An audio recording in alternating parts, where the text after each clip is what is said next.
एक औरत माँ बनने के लिए उसका ख्वाब रहता है और उसके लिए न जाने वो तरह तरह की कब सपने देखने लगती है। जब एक बच्चा उसके गोद में आता है उससे पहले ही वो 9 महीने पहले ख्वाब देखने लगती है कि बच्चा जब आएगा तो कैसे वो माँ बनेगी।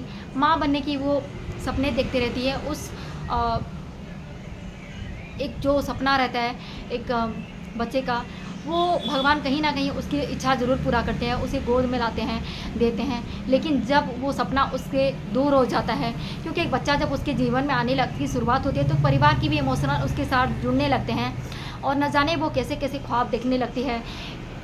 एक अनजान से एक उस स्पर्श से ही उस बच्चे के माँ बनने के ख्वाब से ही वो अपने आप को बहुत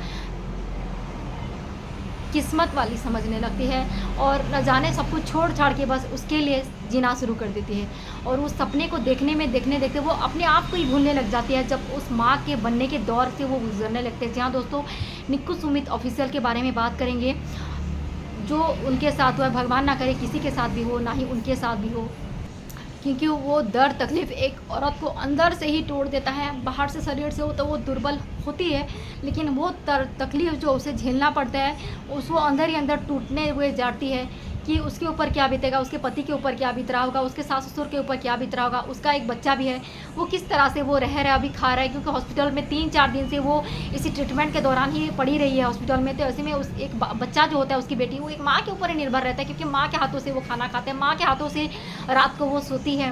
तो एक माँ जब ऐसे बीमार पड़ जाएगी, ऐसे टूट जाएगी, तो बच्चा को कौन संभाल रहा होगा, यही सोच कर की, क्योंकि ये एक माँ है जो अपना बच्चा खो चुकी है, एक बच्चे की माँ है जो उसके साथ वो रह भी नहीं पा रही। तो उसके दर्द तकलीफ से हमारा आप अंदाज़ा भी नहीं लगा सकते कि किस दौर से वो गुजर रही है, क्योंकि उसने बहुत सारे ख्वाब देख रखे थे जब ये बच्चा उसके गोद में आया था। उन्होंने आप सब लोगों के साथ शेयर भी नहीं किया था, क्योंकि ये प्रेगनेंसी उनकी बहुत कॉम्प्लिकेटेड थी। वो नहीं चाहती थी कि कुछ लोग नेगेटिव कमेंट करें कि अगर कुछ हो जाए, भगवान ना करे कुछ हो जाए, तो यही लोग उन्हें काट खाएंगे नेगेटिव कमेंट कर करके।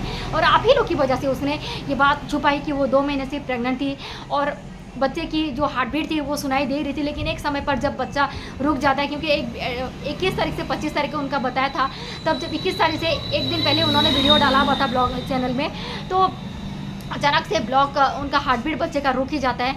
तो उनके पति आते हैं, उन्हें हॉस्पिटल में एडमिट कराते हैं और डॉक्टर का बस यही कहना रहता है कि बच्चे की हार्ट बीट रुक चुकी है और हमें इस बच्चे को अभी वॉश करना होगा। ये सब सुनने के बाद माँ का जो कलेजा फटता है, एक माँ का, कि उसके बच्चे जिसने 2 महीने से जो क्या क्या सपने नहीं देखे होंगे इस बच्चे को लेकर के, और वो डॉक्टर अभी कह रहा है कि इस बच्चे को वॉश करना होगा, निकालना होगा आपके शरीर से। ये तकलीफ़ जो छुरी से भी ज़्यादा दर्द दे जाती होगी, माँ बाप के कलेजे को सीना चीर के जाती है, उसका तकलीफ़ हम और आप कभी अंदाज़ा नहीं लगा सकते। भगवान ना करे ये तकलीफ़ से कभी भी और कभी निक्की गुजरे, उनके जीवन में ऐसा कभी दौर ही ना आए, क्योंकि 2 बार इस तकलीफ़ से वो गुजर चुकी है। क्योंकि उनके ऐसा लगता है कि एक हंसती खेलती लड़की को किसी की नज़र ही लग गई है। क्या ही उम्र है उनकी, अभी तो किसी लड़की की शादी भी नहीं होती, जितना दर्द तकलीफ अपनी शादीशुदा ज़िंदगी में उन्होंने देख ही लिया है।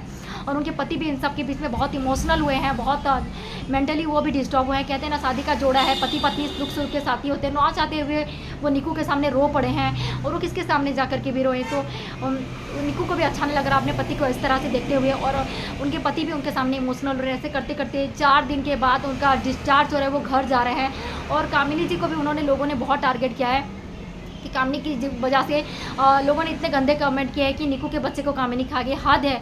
कुछ नेगेटिव लोगों के इंसान कहलाने के लायक है, किस मुंह से वो कैसे लिखते हैं कि इसे पढ़े और कोई डिस्टर्ब हो जाए। शर्म आनी चाहिए ऐसे लोगों को जिन्होंने कहा है कि कामिनी, निक्की के बच्चे को कामिनी खाई। अगर शर्म आनी चाहिए कि ऐसी बातें करते हैं, वो भी किसी एक बच्चे की माँ है। इतना भी कभी कोई बुरा नहीं चाहिए, उस घर की वो एक बहू भी है।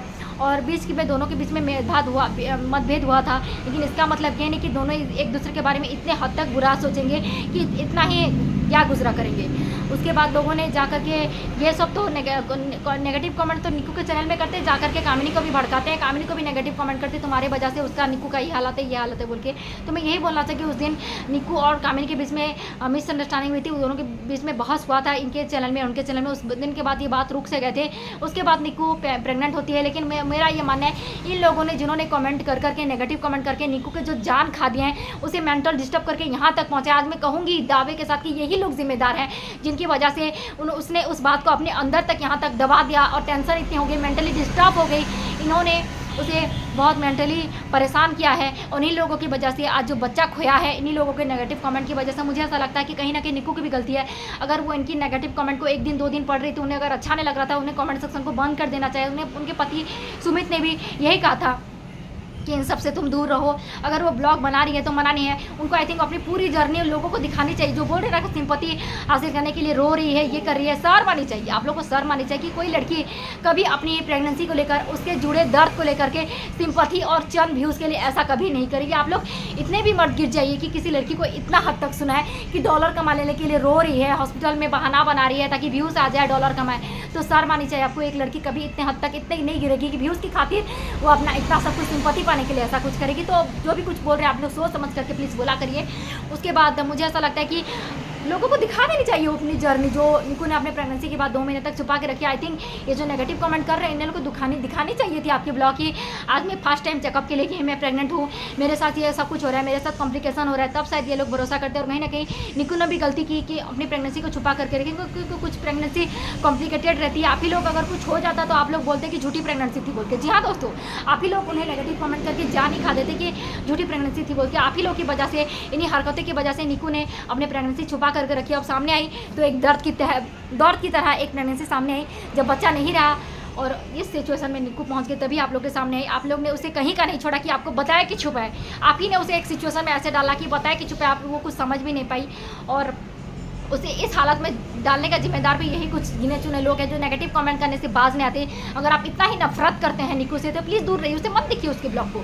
आप देखते भी हैं और कमेंट भी करेंगे, उसकी मेंटलिटी डिस्टर्ब भी करेंगे। तो आपको शर्म आनी चाहिए। आप चाहते क्या है अपनी ज़िंदगी में? तो कुछ करने के लिए नहीं रहता, बस निक्कू को लिखते रहते कि चिपकली हो गई, ये पतली हो गई, दुबली हो गई, बॉडी शेविंग को लेकर के, उसकी जेठानी को लेकर के कि तुम कामिनी से जलती हो, कामिनी के चैनल में जाएंगे बोलेंगे निक्कू से जलती हो। दोनों एक दूसरे के दुश्मन हो, एक दूसरे को भड़काते रहते हैं। कामिनी के चैनल में जाएंगे निक्कू के बारे में लिखेंगे, निक्कू के चैनल में जाएंगे कामिनी के बारे में लिख करके भड़काएंगे। तो मुझे लगता है कि पहले शुरुआत में कामिनी और निक्कू के बीच में बहुत प्यार था और इन्हीं लोगों ने ही शायद भड़का करके दोनों को एक दूसरे के दुश्मन बना के रख खड़ा कर दिए हैं। यही लोगों ने नेगेटिव कमेंट करके, क्योंकि दोनों घर के बहुएं ही ब्लॉगर्स हैं। तो मुझे तो ऐसा लगता है आई थिंक। और निक्कू को अपनी पूरी जर्नी दिखा देनी चाहिए, छुपानी नहीं चाहिए थी। जो कुछ भी था हो जाता, क्योंकि भगवान के हाथ में ही सब कुछ होता है। और कमेंट सेक्शन को मुझे ऐसा लगता है कि बंद कर देना चाहिए, क्योंकि उसे पढ़ के ही निक्कू मेंटली बहुत डिस्टर्ब हुए थे। आई थिंक ब्लॉग बनाना चाहिए था, अपने पूरे जर्नी को शेयर करनी चाहिए थी और अपने कमेंट को बंद करके रखा था, स्पेशली कुछ गिने चुने नेगेटिव लोगों की वजह से। तो आपको क्या लगता है फ्रेंड्स? अगर मैंने सही बात बोला है तो प्लीज़ बोलिएगा। और मैंने इस रिएक्शन चैनल को प्लीज़ लाइक और सब्सक्राइब करके रखिएगा। अगर आपको निक्कू के अकॉर्डिंग वीडियो रिएक्शन वीडियो देखना पसंद है, मेरे थोड़े सब्सक्राइबर कम है, प्लीज़ सब्सक्राइब कर दीजिएगा। आपको बहुत अच्छे रिएक्शन वीडियो ला के मैं दिखाऊंगी। और तब तक के लिए thank you so much for watching my YouTube video. Love you all.